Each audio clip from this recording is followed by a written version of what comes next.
tiny little bit more challenging, I'm going to step out with the right foot like that. So keep it at 45 degrees, but it steps out like that. I'm going to go into the backhand hook this way. And you can do this two ways, because you can lean back or you can lean forward with it like that. And you can think that's opening or closing with the body. And we want the lean forward one, so we want to go one and just lean forward with the body a little bit. And to get that ability to make that micro adjustment it's not advanced E, but it's more advanced than basic, let's put it that way. So one like that, and then we're going to change, and we're going to use a different kind of complementary routine that counterweights. We're going to do a chopping up lead hand hook like that. And we're just going to pull the back leg up back with it like that. So this is a little bit more of a, it's not quite intermediate, but it's a little bit more challenging than the others. So one, and our finishing posture is both feet are flat on the floor, and then just pulls in like that, and we hit like that. It's complementary routine for the punch, but it's also about having footwork and being able to move out of the way. For example, if there's something coming in and you change and you hit like that. So it's over determined in that way. So again, 1, 2, 1, 2, 1. So when the hook hits, it's not, the back foot isn't completely flat, so the way I'm doing it now, my heel is just slightly off the floor, and then it just pulls in like that onto the heel. But it's much flatter than a normal kickback or pivot route. It's just like a tiny little bit off the floor. So again, 1 and then 2. Reset. 1, 2, 1, 2. When we step, the front foot follows a little bit, so it goes 1, 2 a little bit like that. 1 and then 2 with the chopping up hook. Let's do it the other way. Doesn't matter if you can't get it straight away. It's about challenging the body and the mind, challenging the E to do a new thing. So again, the back leg's going to go out, the front leg's going to follow just a little bit, because the E is making a calculation that it needs a slightly wider stance to balance the hook.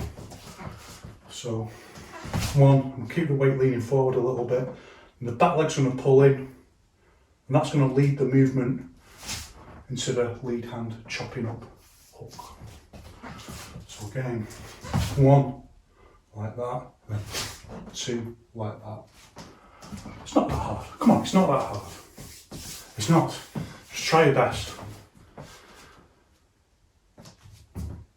1, 2. 1, 2. Pulling the foot. Okay, it's not hard. 1, 2. 1, 2. 1, 2. You know how many to do either way. This time we're going to use big stance, and I don't think we've even looked at big stance, but let's just give it a go. So we're going to go lead hand uppercut, and remember, drop and roll into the backhand uppercut. This twisting movement like this, like twisting an iron bar like that. 1, 2. Now I'm going to use big stance. Big stance comes in as a triangle step. It slides much further out like that, and we're going to the big backhand overhand mounting chopping punch like that. Look how long it is.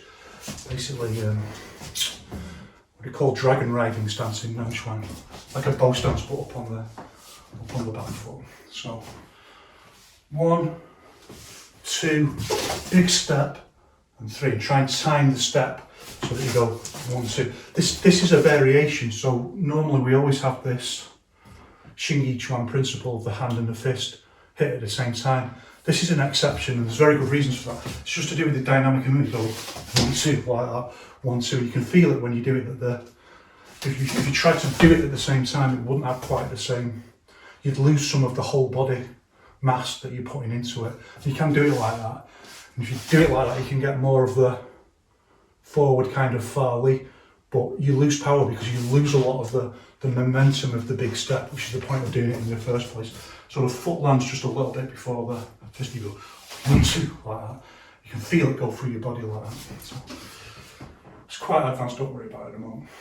1, 2, big step, and then big overhand bouncing chopping punch. Again, 1, 2, 3, pull back and reset. 1, 2, 3, pull back and reset. One more time. 1, roll into the back one and twist in with screwing force. 2, big step, big overhand. Hopefully that's all she wrote. Other way. Oh, he's got a brother. He's got a brother. His brother's right-handed instead of left-handed. We're doing it the other way. 1, 2, big stance. We love you, big stance. We love you. People always saying, you each one short, right? Oh, we love you, big stance. You can do things that no other stance can do. 1, 2, roll into it. Big stance, overhand. 1, 2, 3. 1, 2, 3. One more. Uppercut, roll into the back uppercut. Big stance, time it. 1, 2, like that. Split timing, 1, 2. We call it split harmony, which is quite an interesting concept. So normally in Yiquan, the idea is the hand and the fist will land at the same time. But that's one of the harmonies. But this is a split. When it goes 1, 2 like that, that's a split harmony. So this is 1, 2. It's a split harmony. It's quite interesting. Yes, it is, love. Change. 1, step through, cross, and then change, jab.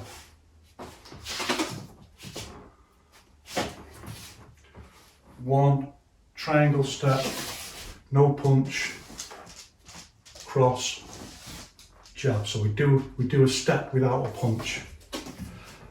1, 2, 1, 2.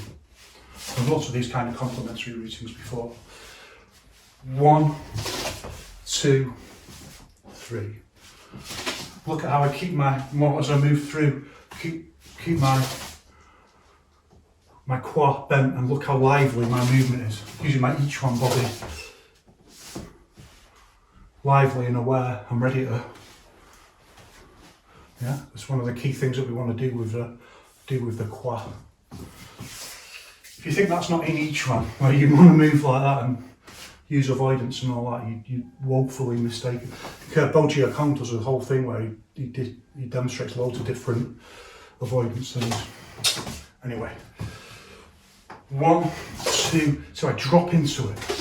1, so I'm quite high up, my quad goes into the step and I go down. 1, 2, into the release force this way.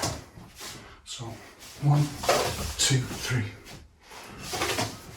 1, 2, 3. The other way. So 1, so I'm quite high up, and then my foot comes down from the pivot root, and my quad comes down with it. Don't want to lean too far forward. Down through. See, I'm still keeping this kind of low stance, and then cross, and then open up into the fast jab. Remember, we don't do this dip with it. Don't always have to do it with the cross, by the way. That's just something we need to learn first of all. We can always just go 1, 2, 3 flat, and when you do it in a shorter movement, you have to do that anyway. But for here, we want the lifting up, swooping cross, but then the flat, straight in, flat, pivot root in, full power jab. 1, 1, 2. I think I was doing it right hand now, wasn't I? So 1, and then in, 1, 2. 1, down, staying very lively. 1, 2, splitting the timing. 1, 1, 2. 1, 1, 2. One more time this way. 1, swoop down, 1, 2. All right, do it one more time because again we're doing 1. When we change like this, we don't want to punch straight away when we step 1, 2, just break the timing up a little bit. That's also an important reason why you've got to think about the limitations in old Yiquan of just practicing 1, 2, 3, 1, 2, 3, and how that makes up 90% of the drills that they do. You don't always want that. You don't always want 1, 2, 3. Sometimes you want 1, 1, 2, or 1, 2, 3. And you don't want to get into that habit because otherwise you're not thinking defensive or once. You're not in the moment. You're not able to control your movement intentionally. You're just doing something that you've drilled in. And it might be the wrong thing to do. Someone might be waiting for you to do it. A good fighter will wait for you to do it. 1, 2, 3, then they know you're open, so boom. All your habits will be noticed by a good fighter, and that's the reality. Change. So I'm going to step back with a triangle step this way. I'm going to step back into the hook, lead hand hook like that, and then we're going to roll back. I'm going to roll back into the backhand hook like that. Again, complementary routing. So it's quite easy enough anyway. So triangle step, 1 and then 2. So 1, 2. You can do it either way, by the way. You can come up higher, makes you a little bit more vulnerable like that. But you can do it lower like that. Well, that also makes you vulnerable in a different way. So it just depends actually on what your opponent's doing. So just try kind of intermediate, mostly higher, 1, then drop. Higher, and then you can drop into the hook and add into the complementary routing. So we'll do that one. Makes more sense. 1 and then 2 straight back into there. So 1. So we're up on the front foot, front pivot routing, and we roll back into the hook this way. So 1, 2, 1, 2. Roll back into the. So we're quite high up again now, so we can just roll back into the. Drop all the way into the swoop into the hook. One more time this way. So 1, 2, this way. And finally, dog's playing up a bit. Finally the other way. So 1 and then 2. Triangle step back. 1. Swoop back into the backhand hook. 1, 2. 1, 2, quite high up here, and then 2. Of course, it makes this vulnerable. Well, that's why I've got most of the weight on the back leg. And people always say things like, "Oh, you could be swept." I'm telling you, you can be swept no matter what. You can have the strongest stance in the world. Someone can sweep you. It doesn't really make that much difference, as long as you're not stupidly vulnerable all the time. Split-second moments of vulnerability. It's like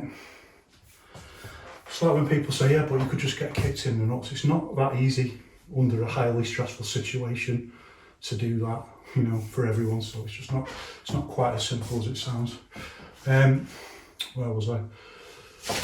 1 and then back into the hook again. So 1, 2,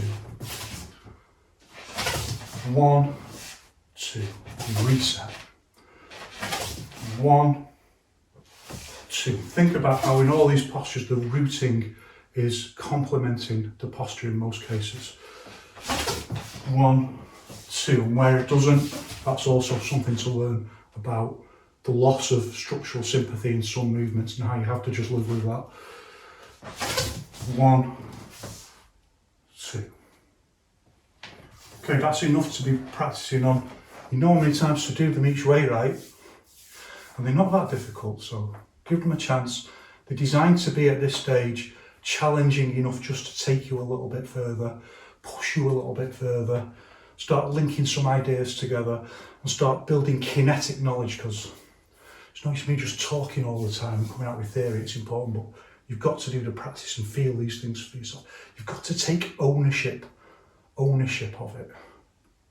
Yaozongzun says it's not the sort of thing you can steal. So this very old wushu saying that you can steal wushu, like you can just see someone doing it, saying like the essential things are things that you've got to feel inside. You've got to unfold them from inside. So you can only do that by having a go at it. Start unfolding that experiential kinetic knowledge. Okay, go on, get off practicing. One love, see you soon.